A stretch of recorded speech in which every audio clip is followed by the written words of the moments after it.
विश्व के सभी मेरे साथियों को राजरत्न अंबेडकर की ओर से जय भीम, नमो बुद्धाय। द अनटोल्ड अंबेडकर के दूसरे भाग में आप सभी लोगों का स्वागत है। इस भाग को शुरुआत करने से पहले आज डॉक्टर बाबा साहब अंबेडकर जी के गुरु महात्मा ज्योतिराव फुले, इनकी 193rd बर्थ एनिवर्सरी है।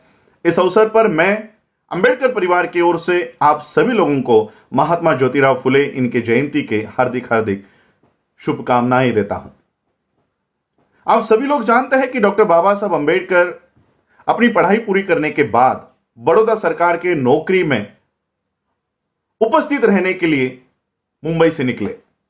जब बाबा साहब अंबेडकर इस नौकरी को करने के लिए जा रहे थे, तब बाबा साहब अंबेडकर जी का और उनके पिताजी का झगड़ा हो गया। बाबा साहब अंबेडकर जी के पिता नहीं चाहते थे कि उनका बेटा यानी डॉक्टर भीमराव रामजी अंबेडकर ये नौकरी करे। देखो, एक तरफ राम जी अपने बड़े बेटे आनंद को नौकरी करने के लिए विनती करते हैं, लेकिन दूसरी तरफ अपने बेटे भीमराव रामजी अंबेडकर को नौकरी करने से रोकते हैं। ऐसा क्यों है? इसकी एक वजह है। रामजी अंबेडकर जी के पिता मालोजी और उनके पिछली दो जनरेशंस ये सारी की सारी मिलिट्री में थी। मालोजी के पास तो इतनी जमीन थी, 2 हेक्टर 59 आर इतनी जमीन मालोजी के पास थी, लेकिन फिर भी मालोजी उस जमीन को कसने के बजाय वो मिलिट्री में काम किया करते थे। यहां तक कि रिटायर्ड होने के बाद भी वो अपने बेटे जो मिलिट्री के साथ है, मिलिट्री में है, उनके साथ रहा करते थे, लेकिन अपने जमीन पर उसको कसने का काम नहीं करते थे। यहां तक कि महार वतनदार की जमीन ये अपने बेटों को भी ना मिले और वो ये काम ना करे, इसलिए वो कोशिश करते थे। मालोजी खुद 16वें साल में मिलिट्री में भर्ती हुए थे। बाबा साहब के दादाजी उस समय नाम के आगे, महारों के नाम के आगे नाक लगाने की प्रथा हुआ करती थी और इसलिए मालोजी को मालनाक के नाम से जाना जाता था। मालोजी अपने शौर्य के लिए उनको 17 मेडल्स अंग्रेजों ने दिए गए थे और उनके शौर्यों को देखते हुए उनको सिंह नाक यह पदवी भी मालोजी को लगाई जाती थी। मालोजी ने अपने बेटे को तैयार किया और रामजी बाबा को उनके आयु के 18वें साल में ईस्ट इंडिया कंपनी के 106 सैपर्स एंड माइनर्स इस विभाग में उनको भर्ती करवाया था। मालोजी बाबा ने रामजी को तैयार किया और रामजी ये गणित में और अंग्रेजी भाषा में प्रभुत्व रखते थे और इसी गुणों को देखते हुए अंग्रेजों ने रामजी बाबा को मिलिट्री के स्कूल में पढ़ाने की भी एक एडिशनल जिम्मेदारी दे दी थी।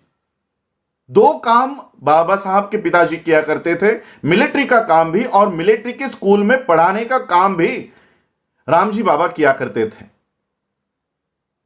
रामजी बाबा ने जब यह मूवमेंट को आगे लेकर चलने की कोशिश कर रहे थे, उतने में ही पेशवाओं ने, पूना के ब्राह्मणों ने, जब पेशवाई को रद्द किया गया तब एक कंडीशन रखी कि इन महारों की ये जो बटालियन है इसको बंद किया जाए। अंग्रेज तो हमारे सगे नहीं थे, घर के नहीं थे। अंग्रेजों ने इस महार बटालियन को बंद करवाया और परिणाम यह हुआ कि रामजी बाबा की नौकरी चली गई। जिस मूवमेंट के लिए पीढ़ी दर पीढ़ी यह तैयारी की जा रही थी, मालोजी ने रामजी को तैयार किया, लेकिन रामजी बाबा की नौकरी जाने के वजह से यह सामाजिक उत्थान का ये जो तैयारी चल रही थी ये रुक गई और रामजी बाबा ने अपने बेटे भीमराव को तैयार करने की जिम्मेदारी शुरू कर दी। जब रामजी बाबा की नौकरी चली गई तो रामजी बाबा ने अपने 11वें बेटे आनंद को आकर कहा कि उनकी नौकरी चली गई है, क्या वो अपनी पढ़ाई छोड़कर क्या भीमराव को पढ़ाने के लिए नौकरी करने की तैयारी रखते हैं? तब आनंद ने जो जवाब दिया है, ये जवाब तो सभी लोगों को पता है, चांगदेव खैरमोड़े के ग्रंथ में भी लिखा हुआ है। आनंद ने जवाब दिया कि पिताजी, किसी बड़ी इमारत की अगर नींव होने का अवसर अगर उनको प्राप्त होता है तो वो नींव बनने के लिए तैयार है। और आनंद ने अपनी नौकरी छोड़कर भीमराव को पढ़ाने की जिम्मेदारी उठा ली और ऐसे करते करते बाबा साहब को पढ़ाया। और जब बाबा साहब अंबेडकर जी को यह पढ़ाई पूरी करने के बाद इस समाज में सामाजिक गुलामगिरी को तोड़ने की जब बारी आई, तब बाबा साहब अंबेडकर जी को यह शर्त रखी गई थी कि जो पैसा पढ़ाई करने के लिए बाबा साहब को दिया जा रहा है वो पूरा होते ही, पढ़ाई पूरी होते ही उनको बड़ौदा सरकार की नौकरी में ज्वाइन होना पड़ेगा। और तब रामजी बाबा को यह लग गया कि ये हमारी सामाजिक गुलामगिरी से बाहर निकालने के लिए बाबा साहब तैयार हुए थे, लेकिन अब उनको नौकरी करने के लिए जाना पड़ेगा। तब रामजी बाबा इस विरोध में खड़े हुए और बाबा साहब को कहा कि आपका जो समय है यह आपका नहीं है, वो समाज का है। इस सामाजिक गुलामगिरी से बाहर निकालने के लिए आपको यह पढ़ाई करने की, हम लोगों ने आप लोगों को यह पढ़ाया है और इसलिए आपको इस सामाजिक गुलामगिरी से बाहर निकलने के लिए आपकी पढ़ाई का, आपके वक्त का पूरा उपयोग करना है। लेकिन बाबा साहब ने अपने पिता को कहा कि मैं ये नहीं कर सकता, क्योंकि बड़ौदा सरकार का ये नियम है, ये शर्त है कि उन्होंने जो पैसे दिए हैं वो केवल मुझे वहां पर नौकरी करने के लिए, वहां पर अपना वक्त लगाना होगा। बाबा साहब 1913 के जनवरी में इस बड़ौदा सरकार की नौकरी करने के लिए निकल गए। बाबा साहब बड़ौदा जाने के बाद बाबा साहब के साथ क्या हुआ ये आप सभी लोग जानते हो, लेकिन मुंबई में उनके पिताजी के साथ क्या हुआ ये बहुत कम लोग जानते हैं। जैसे ही बाबा साहब बड़ौदा में नौकरी करने के लिए गए, मुंबई में उनके पिताजी ने बिस्तर पकड़ लिया, वो बीमार रहना शुरू हो गए।